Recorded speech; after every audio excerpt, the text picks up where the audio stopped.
Aku tahu di saat aku menyampaikan isi hati Tuhan, akan banyak pemikiran-pemikiran yang datang terhadap diriku.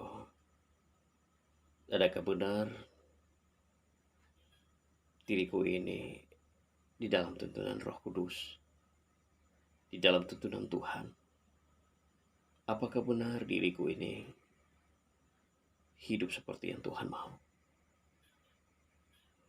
Jujur, aku katakan kepadamu semua, sebagai manusia, masih ada hal-hal yang tidak benar di hadapan Tuhan, yang perlu diriku benahi, dan diriku harus tanggalkan semua itu dan benar-benar hidup di dalam kehendak Tuhan. Dan kita pun harus menyadari betapa Tuhan mengasihi kita sampai dengan hari ini.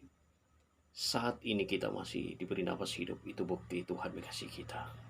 Oleh karena itu, janganlah kita terus mengingat dengan semua masa lalu kita, ataukah hal-hal yang baru saja kita buat di dalam ketidakbenaran itu. Tetapi kita tinggalkan semua itu.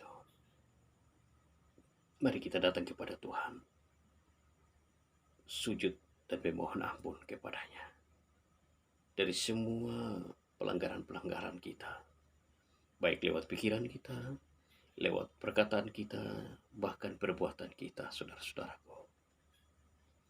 Tuhan mengasihi kita. Kalau kita masih diberi hidup sampai dengan hari ini, maka itu bukti Tuhan masih mengasihi kita. Tuhan masih memberi kita kesempatan untuk dapat bertobat. Dan oleh karena itu, jangan ingat semua dosa-dosamu. Tetapi mari, datanglah bersujud dan memohon ampun kepada Tuhan. Akui semua kesalahanmu di hadapannya. Tuhan itu setia dan adil. Tuhan Maha Pengasih. Tuhan akan mengampunimu dan juga mengampuniku. Saudaraku, aku sama sepertimu, masih di dalam pergumulan hidup ini. Kita telah melewati begitu banyak tantangan, bahkan akan masih terus menghadapi tantangan-tantangan di dalam kehidupan ini, sampai dengan kita kembali kepadanya. Tapi ingat, Tuhan ingin, selama kita masih ada hidup yang adalah milik Tuhan di dalam kehidupan ini, yang ada pada kita, Tuhan ingin kita terus berjuang untuk melewati semua yang tidak benar itu, dengan meninggalkan semua itu dan kembali kepadanya. Sebagaimana perumpamaan anak yang hilang, Tuhan terus menantikan kita untuk kembali kepadanya. Jangan kalah di dalam imanmu. Jangan takut. Mari datang kepada Tuhan.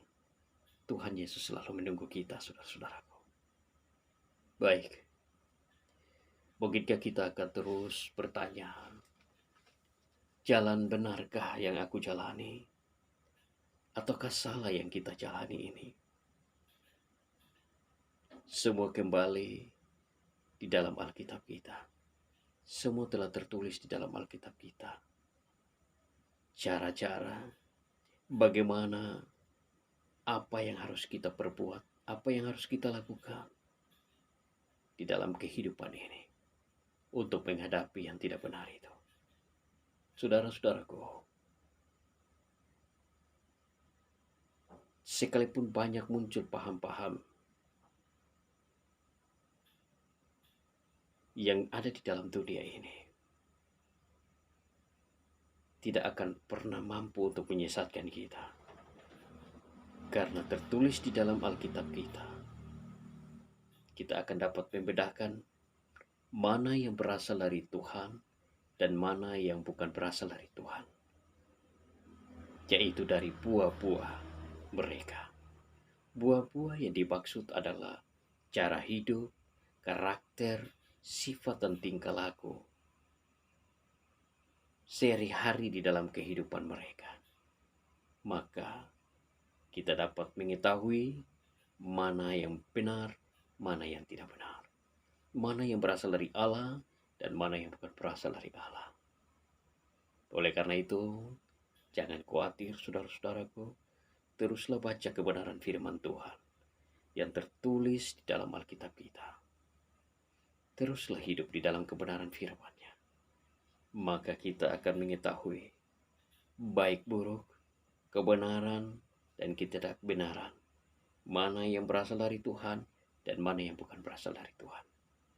Kita akan dimampukan oleh Tuhan dengan tuntunan daripada Roh Kudus, dengan hikmat yang daripada Tuhan. Kita akan mampu melewati semua itu. Jangan khawatir saudara-saudaraku. Kita memiliki Allah yang luar biasa. Allah di dalam nama Yesus Kristus Juru Selamat. Kita semua umat manusia. Tetap tenang, tetap berdoa, datang sujud tunduk di hadapan Allah. Naikkan pujian dan sembahlah Dia. Di setiap waktu-waktu hidup ini, Tuhan mengasihimu, Tuhan menyertaimu. Jangan kalah di dalam imanmu. Sekali lagi aku katakan kepadamu, jangan kalah di dalam imanmu, saudaraku. Tuhan Yesus menyertai kita. Shalom.